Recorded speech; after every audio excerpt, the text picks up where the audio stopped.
Hi, I'm Joan Shepherd. I'm one of the nurse practitioners here at the Coleman Institute. And I'm Loren Lee, another nurse practitioner here at the Coleman Institute.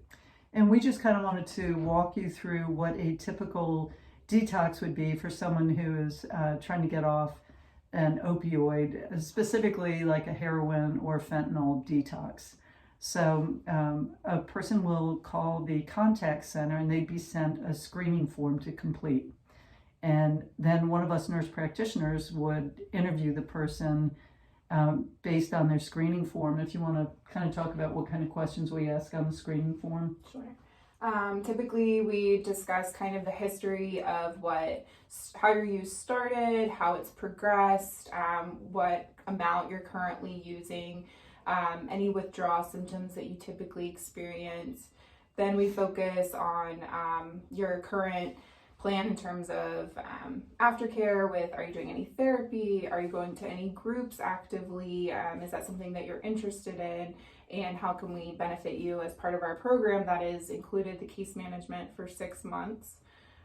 Then we touch base on any medical or surgical history that could affect your detox, medications that you're currently taking, and any allergies, as well as who's going to be your support person and the role that entails for them.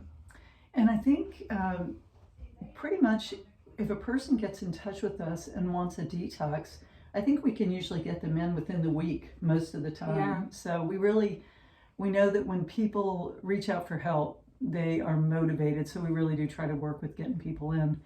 So once the schedule is established, a person, for nowadays to get off fentanyl, we usually will suggest a minimum of 6 days. And so on the first day, we would ask people to stop using their fentanyl by 6 p.m. the night before they come in. And pretty much within the hour that you would get here the next morning, we'll be giving you comfort medications.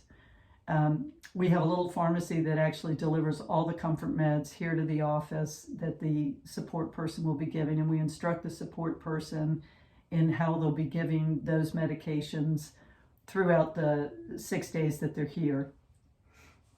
In addition to the first day, once those comfort meds have kicked in, you may start feeling a little bit drowsy, which is kind of where we want you to be, because the next step will be your dose of the microdose of naltrexone. And that's how each day we are able to accelerate the process of accelerating the opioids being kicked off of your receptors each day. So that's kind of what the intermediate days look like.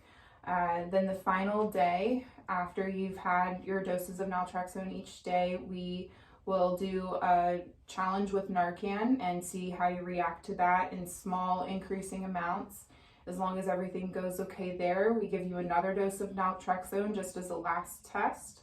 And after that, that's when we do the implant. And that's about a 20-minute procedure done here in the office on your final day, just with some numbing medication, no anesthesia or anything like that. And you're free to go home. And typically people may experience some symptoms into the night, but you still have your comfort medications to help with that.